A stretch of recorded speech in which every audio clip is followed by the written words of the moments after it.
A girl there is worth her weight in gold. I don't mean that in the bad sense. They get married, and that's the end of it. If the marriage doesn't take, it's a lost cause because divorce is out of the question. It might be a snake you married. You've got to stay with it. That's the way the priests want it. So what does a man do? Puts on his walking shoes and is on his way. So the wheel of fortune spins. Rather than have your sister become a maid and wash somebody's drawers, she's better off coming with me and getting what she wants there. She isn't my sister. And if she isn't, what of it? In Buenos Aires, we don't ask for pedigrees. Genealogy, we say, is only good to put on a gravestone. When you go there, it's like being born again. What sort of tricks do you do? All sorts. Do you play cards? Occasionally. Aboard ship, there's nothing else to do. If it weren't for cards, you'd go crazy. It's hot as blazes, and when you cross the, equator, you can suffocate. The sun is straight overhead. At night it gets even hotter. If you go on deck, you roast in an oven. So what's left? Cards. On the way here, some fellow tried to cheat me. I looked at him and I said, "Brother, what's that sticking out of your sleeve? The fifth ace?" He'd have liked to jump me, but I don't scare easy. Back home, everybody carries a gun. If you get too smart, you find yourself full of holes. So like everybody else, I carry a gun. Would you like to have a look at an Argentinian revolver? Why not? I've got a gun, too. What do you need it for, your tricks? Possibly. Anyhow, he saw he wasn't dealing with some kid. He'd tried to mark the cards, but I caught him. Yentl mentioned you do card tricks. What can you do? Not cheating. What then? Fetch me a deck and I'll show you. Hermann, you've got to go, Mrs. Mills said impatiently. Wait, don't rush me. My business won't run away, and if it does, I don't give a damn. You know what? Let's go in the other room and have a snack. I'm not hungry, Yasha lied. You don't need to be hungry. The appetite, they say, comes as you eat. Here in Poland, you people don't know how to eat properly. Noodles and chicken soup and noodles. What are noodles anyway? Nothing but water. You only bloat the belly. The Spaniard takes care of a 3-pound beefsteak, and that puts marrow in your bones. You come to a Spaniard's house, and he lies down in the middle of the day and sleeps like a log. It's hot as hell there, and flies suck your blood like leeches. In the summer, life begins at night. With us, if somebody has just enough money either to eat or pay for a whore, he chooses the whore. Somehow or other, nobody starves. You like vodka? Occasionally. Come on, then, have a glass. Ritza, fetch us something, Hermann said to the yellowish woman. The Spaniard dearly loves his magic. He'd sell his soul to see a good trick. The living room furniture consisted of a table covered with oilcloth, a sofa, and a clothes closet. Suspended from the ceiling was a naphtha lamp, which had almost gone out, and Hermann picked up the wick. Valises, plastered with stickers, and piles of boxes were scattered about the room. Over a chair hung a jacket, and also on the chair were a stiff collar and a silver-headed cane. The very air of the place smelt of foreign lands and distant shores. 2 photographs, one of a man with a white beard, the other of a woman in a full wig, hung on the wall. Have a seat, Hermann said. My sister is about to bring something tempting to eat. She can afford a better apartment, but being accustomed to this place, she doesn't want to move. Back home, the houses aren't this big, and everything is done right in the courtyard. A patio, it's called. The Spaniard hates to climb stairs. He sits outside with the family and drinks a kind of tea, mate. Everybody takes a sip through the same straw. It goes from mouth to mouth. Before you acquire the taste, it's like drinking branch water with licorice milk.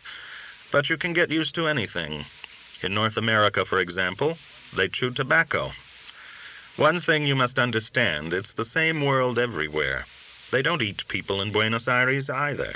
Take a look at me. Nobody's eaten me. Maybe you've eaten somebody. That's a good one. You're no fool. The person who keeps his wits about him skims the gravy right off the top. You come from Piask? No, Lublin. Yentl said you were from Piask. You're a thief yourself. Hermann exploded with laughter. Say, you're all right. Not everyone from Piask is a thief. No more than everyone from Helm is a fool. It's only hearsay. On the other hand, who doesn't steal? My mother, may she rest in peace, used to say, the honest way is not the easy way. You can do anything. You only need to know how. Just as I am now, I've already tasted everything.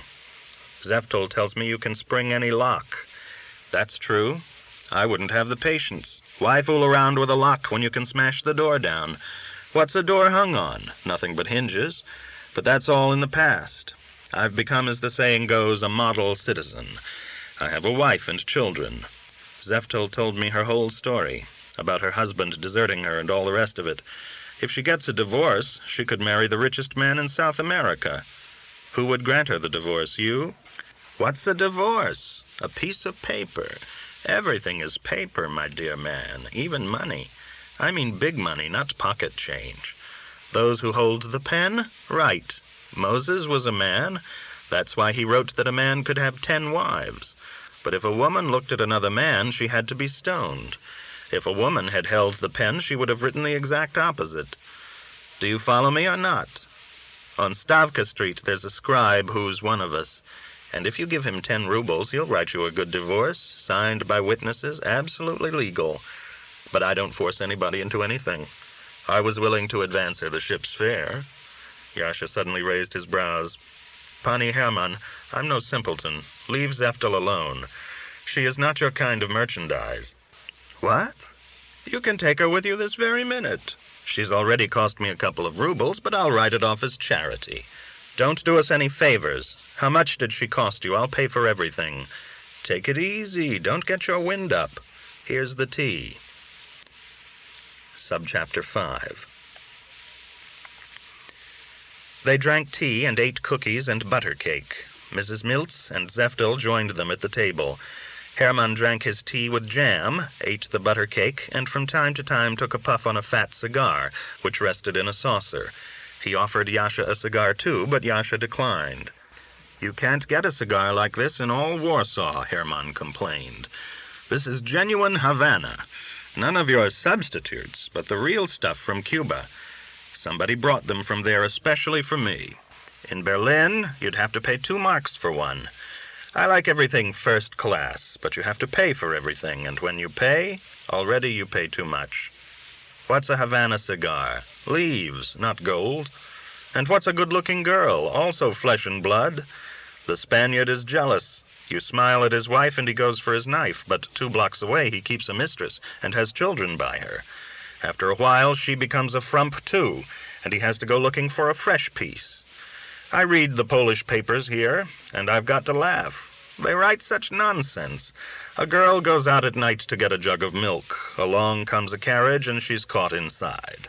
Later, they take her to Buenos Aires and sell her like a calf in the market. But I've been here weeks and haven't seen any such carriage. And how can you transport such a girl across the border? What about the ship? Nonsense, foolishness. The truth is, they go of their own free will.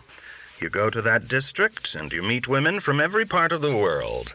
You want a black one it is. You want a white one, that's what you get. If a Lithuanian from Vilna or Aishishok is what you're after, you don't have to go looking. Or if you have an urge for the Warsaw product, you'll be accommodated. As for myself, I don't go there. What do I need with it? I've got a wife and children. But the newspapers want readers. It's just as I've been saying. It depends on who holds the pen. I'll tell you one thing. Husbands themselves send their wives into the quarter. And do you know why? Because they're too lazy to go work themselves. How about some of your tricks? Here's a deck of cards. Once you start with the cards, you won't go anywhere, the yellowish woman said. Tomorrow is another day. Hermann began to shuffle the deck, and Yasha saw at once that he was up against a card sharp. The cards flowed through Hermann's hands as if they had a life of their own. So that's the sort of canary you are, Yasha said to himself. Well, we'll soon show you there are some smarter boys around. Yasha allowed him to perform several tricks. The trick with the 3 cards, the one with the 4 sevens, the changed card. Yasha shook his head at this and clicked his tongue. He almost said, I was already doing these tricks when I was a little girl. He reminded himself that it was growing late, and that if he still wanted to see Emilia, he would have to leave that very minute. Nevertheless, he remained seated. Since she is so virtuous, let her wait. a second voice within him said, a spiteful one. Yasha was well aware that his worst enemy was his ennui. To escape it, he had committed all of his follies. It lashed at him like so many whips. Because of it, he had loaded himself down with all sorts of burdens. But now he did not feel bored. He took the deck from Hermann. The fact that Hermann left the merchants waiting to spend the time with him indicated to Yasha that the other was afflicted with the same malady as he. It was the disease that bound the underworld to decent society, the card players in a thieves' den to the gamblers at Monte Carlo, the pimp from Buenos Aires to the drawing-room Don Juan, the cutthroat to the revolutionary terrorist. As Yasha shuffled the cards, he marked them with the edge of his fingernail. "Pick a card," he said to Hermann. Hermann chose the king of clubs. Deftly, Yasha bent the deck. "Put it back and shuffle the cards." Hermann did as directed. "Now I'll pick out the king of clubs for you." And with the thumb and forefinger, he took out the king of clubs. "Let's just have a peep at your fingernails." Yasha showed one trick, Hermann another. Hermann was apparently familiar with all the tricks. His yellow eyes glistened with the slyness of the expert who had passed as an amateur. He did not have merely one deck in the house, he had a dozen. "Looks like you've been holding a card up your sleeve," Yasha remarked. "Cards fascinated me, but it's all over, dead and buried. You don't play any more?" "Only a little 66 with my signora.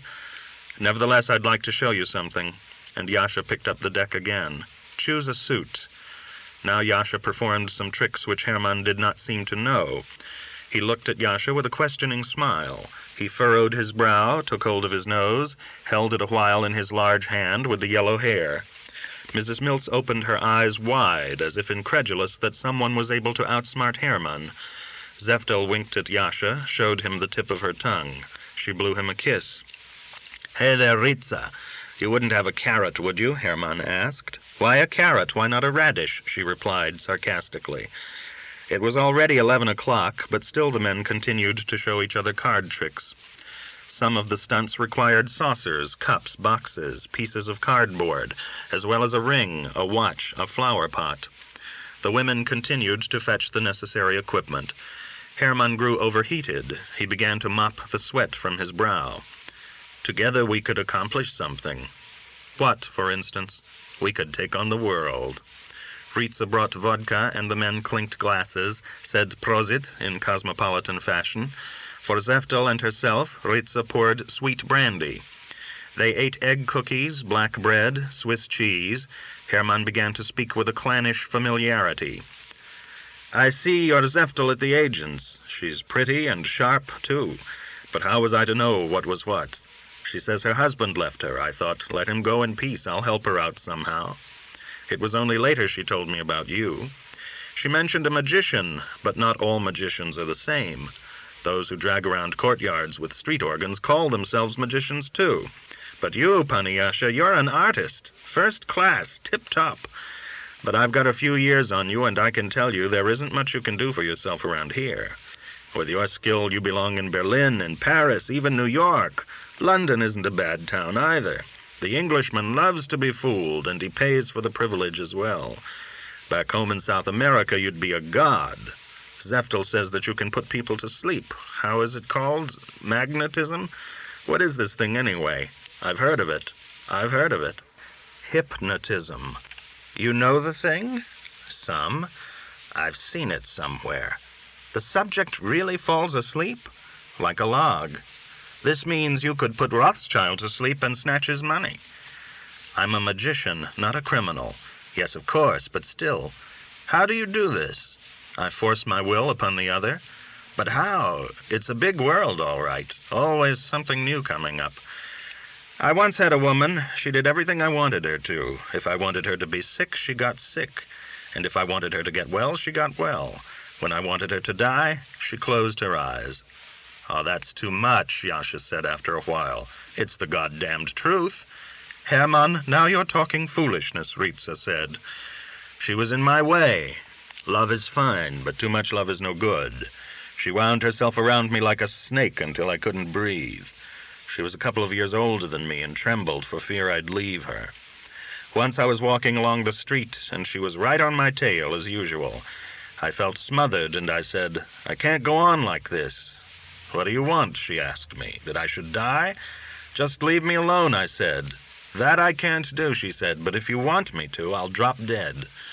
At the beginning I was afraid, but she made me so wild I felt it was either my life or hers. I began to think that... "I don't want to hear another word. I don't want to hear another word." Ritza clapped her hands over her ears. It was quiet for a time. They could hear the wick in the lamp sucking up the naphtha. Yasha consulted his watch. "Folks, I'm a cooked goose." "How late is it?" "It's already daybreak in the town of Pinchef." "Well, I've got to run along. Zeftel, stay for a few days. I'll pay for everything," Yasha said. "These people won't hurt you." Sure, we'll settle everything," Ritza said. "Where are you running to? Where are you running to?" Hermann demanded. "Here, when it grows a little late, everyone gets panicky. What is there to be afraid of? Back home in Buenos Aires, we stay up all night, winter and summer. When we go to the theater, the play ends around 1 o'clock. We don't go home afterwards, but to a cafe or restaurant, and first we eat a beefsteak, and then the real drinking begins. By the time you get home, it's already daytime." "When do you sleep?" Zeftel asked. "Who needs sleep? 2 hours out of the 24 is more than enough." Yasha rose to take his leave. He thanked them for their hospitality. Ritza looked at him questioningly, deliberately. It even seemed as if she were giving him a signal. She laid her finger to her lips for an instant. "Don't be a stranger," she said. "We don't eat people here." "When will you come?" Hermann asked. "I've got something to discuss with you. The two of us have to make some sort of an agreement." "I'll drop by. Don't forget." Ritza picked up the lamp to light Yasha's passage down the stairs. Zeftel walked at his side. She took his arm. A childish exhilaration came over Yasha. He enjoyed speaking Yiddish, showing tricks in his shirt sleeves. It was like Piask here, but even more exhilarating. Obviously, Hermann was a white slaver, and Ritza his confederate. It defied comprehension, but in the few hours that they had known each other, Hermann had acted as if he were devoted to Yasha. Ritza apparently also looked on him with favor. Who could tell what amorous delights such a woman could serve a man, what bizarre words she might utter in the throes of passion? For a moment, the light from the naphtha lamp lit up the courtyard with its piles of logs and lumber. Then upstairs the door closed, and it was dark once more. Zeftel snuggled up to Yasha. "Could I go someplace with you?" "Where? Not today." "Yasha, I love you." "Just wait and leave everything to me. Whatever I tell you to do, do it." "I want to go with you." "You will be with me. I'll take you along when I go abroad. I'll repay everyone who has been good to me. But be prepared for anything, and don't ask any questions. If I tell you to stand on your head, then stand on your head. Do you understand?" "Yes." "You'll do as I say?" "Yes, everything." "Go back upstairs." "Where are you off to?" "There's one more bit of nonsense I have to take care of today." Subchapter 6. Nizhka Street was deserted. There was no chance of hiring a droshky here. He walked on, and his tread felt uncommonly light. The street was dark. Over the wooden houses with the spavined roofs hung a suburban sky, thickly seeded with stars. Yasha gazed upward. What, for instance, do they think of someone like me up there? He walked the length of Nizhka Street, came out on Zika Avenue. He had told Zeftel that there was one other item of nonsense on his agenda, but what sort was it? He had slept the whole day, and he was now as fresh and alert as if it were morning. A strange desire to visit Amelia came over him. It was complete madness. She was doubtless already asleep by now. Besides, the courtyard gate would be locked. But his climbing out of her window the night before had brought home to him again that doors and gates meant nothing to him. There was a balcony in her apartment. He could scale it in a minute. Amelia complained that she was a poor sleeper. She would hear him. Moreover, he would will her into expecting him, and she would open the French doors, if they weren't open anyway. He had a feeling that this day she would not offer further resistance. It was as if he had miraculously put on 7-league boots, for here he was on Zika Avenue. A few minutes more, and he was walking down Rimarska Street. He glanced at the bank. The pillars seemed to guard the building like giant watchmen. The gate was shut, all the windows dark. Somewhere nearby were the basement vaults where treasures were stored. But where? The edifice was as huge as a city. To be properly done, the job would require a long winter's night. Then Yasha recalled what Jadwiga, Emilia's servant, had told him about an elderly landowner, one Kazimierz Zaruski, who had sold his estate years before and now kept his money in an iron safe in his apartment. He lived on Marshalkovska Boulevard, near Prozna Street, alone except for a deaf servant girl who was a friend of Jadwiga. When Jadwiga had told him this story, Yasha had not even bothered to write down the man's address. He had not entertained such notions, and certainly none involving a household which Jadwiga visited, but now it all came back to him. "I must do something tonight," he said to himself. "Tonight I have the power."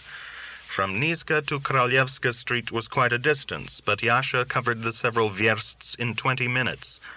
Warsaw slept, with only here and there a night watchman testing a lock, or pounding his staff on the sidewalk, as if to reassure himself that no one was tunneling in the ground underneath.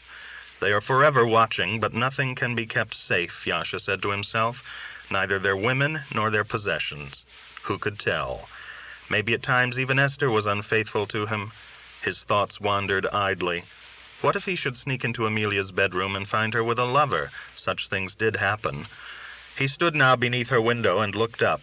The thought of climbing to the balcony, which only a few minutes before he had regarded as not only feasible but as eminently right, seemed, now that he was there, pure absurdity.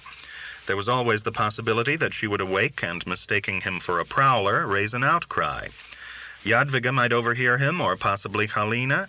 Emilia would certainly never forgive him. The age of knighthood was long since past. This was the prosaic 19th century. Mentally, Yasha had commanded Emilia to awake and come to the window. But apparently, he had not as yet mastered this facet of hypnotism. Even if it should prove effective, the process would be a slow one. He started down Marshalkovska Boulevard towards Prozna Street. As long as it is inevitable, he said to himself, why not tonight? Evidently, it had been foreordained. How was it called? Predestination? If there was a reason for everything, as the philosophers claimed, and man was merely a machine, then it was as if everything had been written beforehand. He came to Prozna Street. There was only one occupied house on the block. Across the street, a building was in the process of construction. Piles of bricks lay there, mounds of sand and lime. The inhabited house consisted of a dry goods store with 2 apartments, both with balconies above it. The landowner's apartment obviously faced the front, but which of the 2 was it? Yasha suddenly knew that it was the one on the right. The windows in the apartment on the left were partially covered by drapes, partially by curtains. The ones on the right had shabby drapes, the kind that would hang in a miser's house. Well, it's now or never, something within Yasha urged. As long as you are here, go on. He can't take his money to the grave with him anyway. The night won't last forever, the voice cautioned anew. Its intonations were almost that of a preacher. Climbing the balcony was easy. A bar extended from the door of the dry goods store, and the balcony rested on the heads of 3 statues. The whole house was studded with figures and decorations. Yasha placed 1 foot on the bar, took hold of the knee of a goddess, and soon was hanging on the edge of the balcony. He swung his body upwards. It seemed to have grown weightless. He stood for an instant on the balcony and laughed. The impossible was really so possible. Opening the French doors proved more difficult. They were locked from the inside. But he tugged violently on the doors and lifted the chain with the skeleton key, which he always carried on his person. Better one loud sound, he theorized, than a series of fumbling noises. For a moment he paused to see if there was any outcry. Then he stepped inside and breathed the musty air of the house. Here it was clear the windows were seldom opened. Yes, this must be it, he exulted. You can smell the rot and mildew. It was not completely dark inside because of the light of the street lamp. He felt no fear, yet his heart pounded like a trip hammer. He stood rooted for a moment, astonished at how swiftly thought had become deed. Strange that the very safe that Jadwiga had described should be right next to him. It stood on end, long and black as a coffin. The powers that control man's destiny had led him directly to Zaruski's hoard. Subchapter 7. I mustn't fail, he urged himself. Since I've taken the plunge, I must see it through. He cocked his ears and listened. Somewhere in the adjoining rooms, Kazimierz Zaruski and his deaf servant slept. He heard no sound. What would I do if they were to awaken, he asked himself, but he could not supply the answer. He put his hand on the safe and felt the cool metal. Quickly he located the keyhole. He traced it with his forefinger to determine its type and contour. Then he reached into his pocket for his skeleton key, which he had just had in his hand, but it wasn't there. Undoubtedly, he'd tucked it away in another pocket. He began to search his pockets, but the key had vanished. Where could I have put it? The bad luck is starting already. He rummaged some more. Did I drop it on the floor? If so, it had not made a sound. The key had to be somewhere near at hand, but it hid itself from him. Again he thrust his hand into his pockets, again and again. The important thing is not to panic, he cautioned himself. Just imagine that you're doing a performance. Now he searched again, calmly and deliberately, but the skeleton key had disappeared. Demons? He whispered, half in jest, half in earnest. He began to feel warm. He was about to break out into a sweat, but he kept back the perspiration, and his body remained overheated. Well, I'll just have to find something else. He knelt and unlaced one of his shoes. The shoelaces had metal tips, and once Yasha had picked a lock with just such a tip. But no, it's not firm enough to open an iron safe, he decided in the midst of removing the lace. There was probably a corkscrew or a poker in the kitchen, but to grope his way to the kitchen now was to court disaster. No, I must locate the skeleton key. He stooped and only then realized that the floor was covered by a rug. He ran his palm along the rug. Was it possible that the spirits were playing with him? Did such things as spirits really exist? Suddenly the thought came to him, a safe must have a key, and undoubtedly the old man kept it under his pillow when he slept. Yasha knew what a risky business it would be to try to get the key out from under the old landowner's pillow. He might wake, and what assurance did Yasha have that the key was really there? There were many other possible hiding places in the apartment, but now Yasha was sure that the key lay under Zarushki's pillow. He even visualized the key, the flat head, the teeth underneath. Am I dreaming? Am I going mad? He speculated, but the unseen forces which for years had held sway over him ordered him to go into the bedroom. It will be easier this way, they prompted. There is the door. Yasha got up on his toes. If only the door doesn't squeak, he prayed. It stood half open. He walked through and found himself in the bedroom.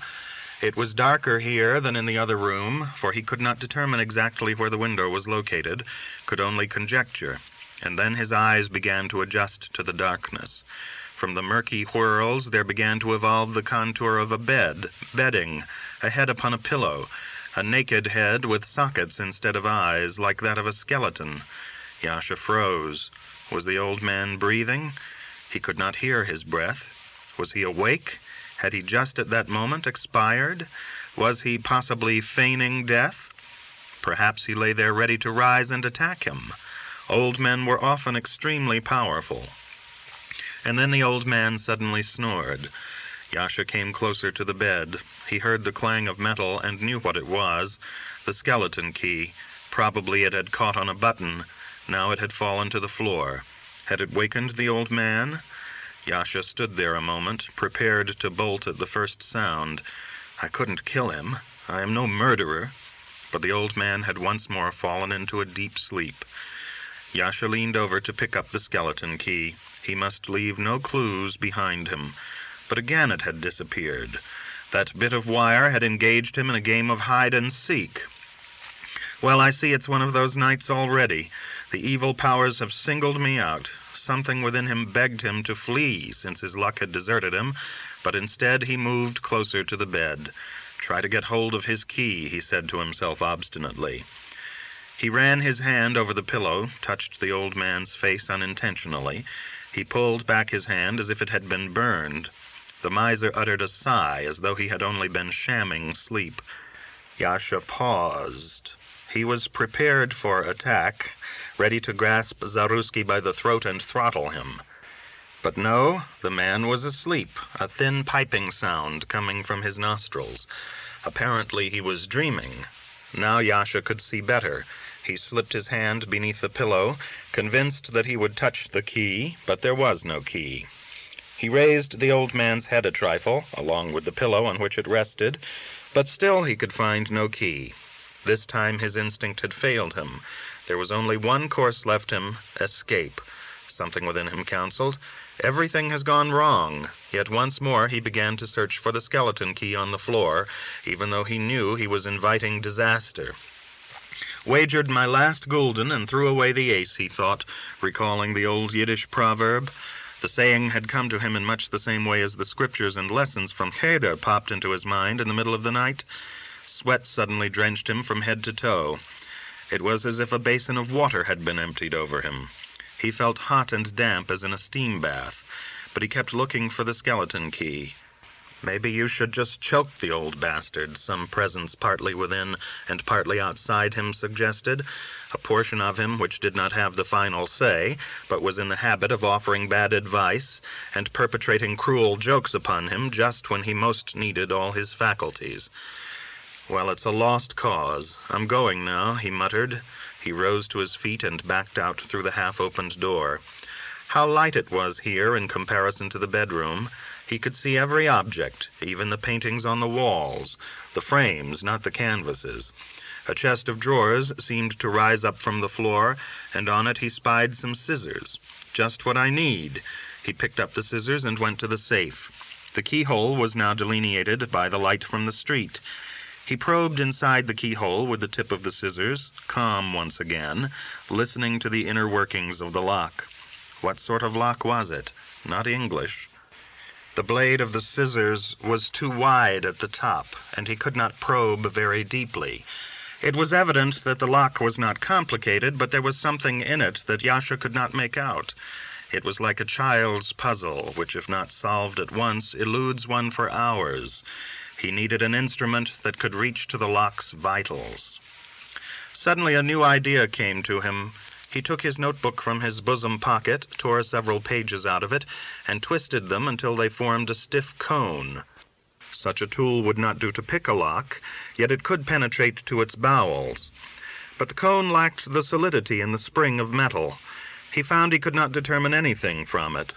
"Well, I'll just have to come back another time. I don't dare wait until daybreak." He glanced at the door leading to the balcony. Failure. A fiasco. For the first time in his life. It had been a terrible night. He was overcome by fear. He knew deep inside of him that the misfortune would not be confined to this night alone. That enemy which for years had lurked in ambush within him, whom Yasha had had each time to repel with force and cunning, with charms and such incantations as each individual must learn for himself, had now gained the upper hand. Yasha felt its presence, a Dybbuk, a Satan, an implacable adversary who would disconcert him while he was juggling, push him from the tightrope, make him impotent. Trembling, he opened the balcony door. His perspiring body shivered. It was as if winter had suddenly arrived. Subchapter 8. He was just about to climb down when he heard the sound of voices below. Someone was talking in Russian. It was undoubtedly a passing patrol. Quickly, he drew back his head. Perhaps he'd been seen on his way up. The patrol might be waiting for him. He stood there in the darkness and listened. If they know about me, I am trapped. But no one could have seen him. He had looked in all directions before making the ascent. The patrol had just happened along. He still could not forgive himself for having failed so miserably. Perhaps I should look for my skeleton key again, he thought. He walked back into the bedroom, a gambler who has lost everything and is no longer afraid to take a chance. At the open door he stopped, horrified. The old man lay in bed, his face completely covered with blood. There was blood on the pillowcase, the bedspread, the old man's nightshirt. God Almighty, what's happened? Has he been killed? Have I, thought Yasha, had the bad luck to rob a house where there has been a murder? But I just now heard him breathe. Is there a killer here? Yasha stood numb with fear, and then he laughed. It wasn't blood at all, merely the light of the rising sun. The window faced the east. Once more he began his search for the key, but there on the floor it remained night. The darkness enveloped everything. Yasha groped about aimlessly. A weariness came over him. He felt a weakness in his knees, and his head ached. Though he was awake, his mind began to weave dreams, fanciful threads which escaped capture. For no sooner did he reach out for them than they unraveled. Well, there's no chance of finding it now. The old man may wake any second. A notion that the miser was cunningly shamming sleep returned to him. He was about to rise when his fingers brushed against the skeleton key. Anyway, no trace of him would remain now. Quietly he retreated to the front room, which daylight had also entered. The walls had become a paper-like gray. Ashy flecks hovered in the air. He approached the safe on shaky legs, fitted the skeleton key into the keyhole, and began to probe. But his will, strength, and ambition had been spent. His brain was heavy with sleep. He no longer had the ability to spring this antiquated lock. It was obviously a neighborhood job put together by an ordinary locksmith. If I had some wax, I could at least take an impression of this contraption. He stood there bereft of passion, not certain which was the more astonishing, his earlier greed or his present indifference. He fumbled a moment longer. He heard a snort and realized that it had come from his own nose. The skeleton key had caught on something, and he could turn it neither to one side nor the other. He became reconciled to abandoning it there. Then with one try, he freed it. He stepped out onto the balcony. The patrol had disappeared. The street was deserted. Though the street lights were still lit, the darkness above the rooftops was no longer that of night, but more the gloom of an overcast sky or the murkiness of twilight. The air was cool and moist. Birds had begun to twitter. Now is the moment, he said to himself with a sort of resolution and with a sense that the words possessed a double meaning. He began to descend, but his feet lacked their usual sureness. He wished to support them upon the shoulders of a statue, but they fell short of the goal. For a moment he hung from the edge of the balcony, feeling that he was about to doze off, suspended in air. But then he wedged his foot in a depression in the wall. Just don't jump, he warned himself, but even as the thought came to him, he dropped, and knew at once that he had landed too violently on his left foot. That's all I need now, a week before the opening. He stood on the sidewalk, testing the foot, and only then did he feel the pain. Just then he heard shouting. The voice sounded aged, rasping, and alarmed. Was it the landowner? He looked up, but the cries were coming from the street. He saw a watchman with a white beard running toward him, brandishing a stout cudgel. The man began to blow a whistle. He had apparently spied Yasha descending from the balcony. Yasha forgot about his injured foot. He ran swiftly and easily. The police would arrive at any second. He did not know himself in which direction he was fleeing. Judging from his speed, one would have thought his foot was uninjured.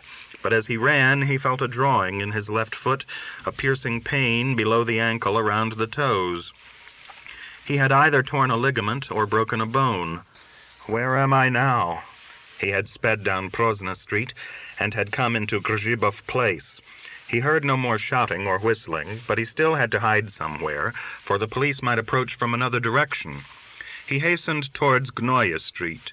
Here the gutter was strewn with mud and manure. Moreover, it was dark, as if the sun had not yet risen in this neighborhood. The light of the street lamps glared, and Yasha stumbled against the shaft of an unhitched wagon. This part of the city was a hodgepodge of loading yards, markets, and bakeries. The smell of smoke, oil, grease was everywhere. He was nearly run down by a meat wagon. So close did the horses come to him that he smelled the fetor of their muscles. The teamster cursed him. A janitor waved his broom at him with righteous indignation.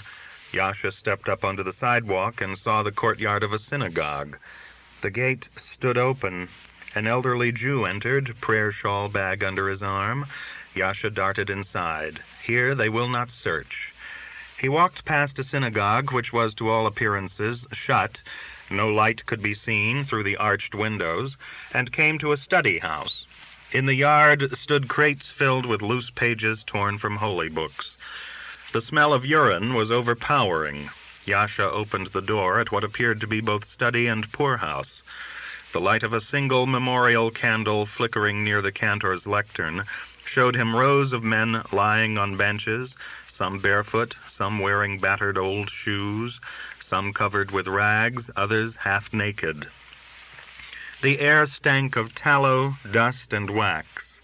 No, they will not search here, he repeated to himself. He moved to an empty bench and sat down. He sat there in a daze and rested his damaged foot. Bits of manure clung to his shoes and trousers.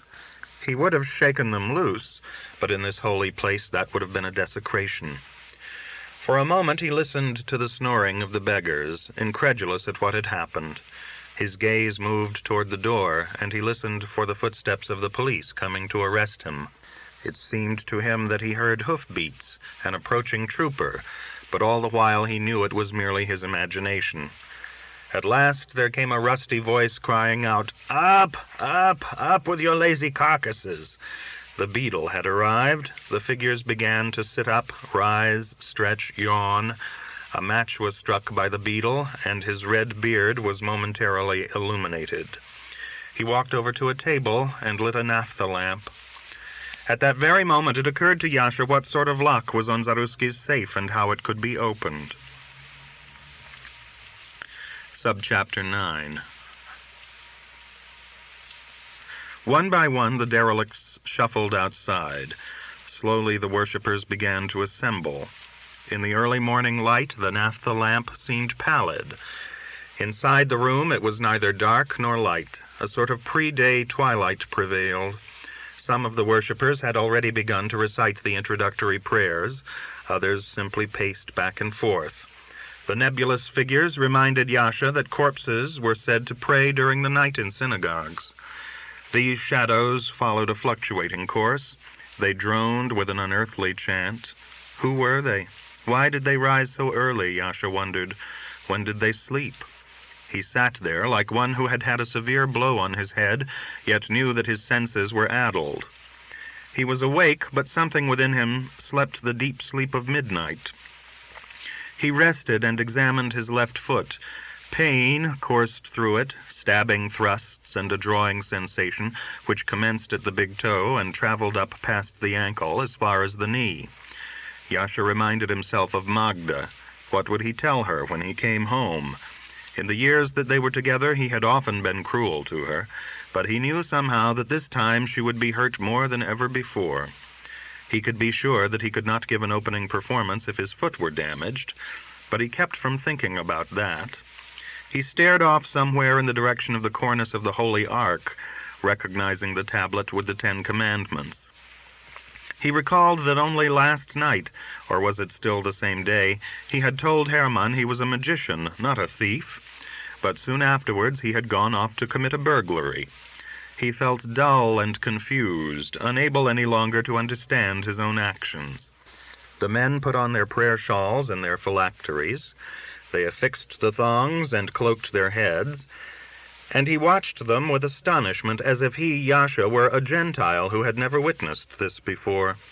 The first quorum had already assembled to say the prayers.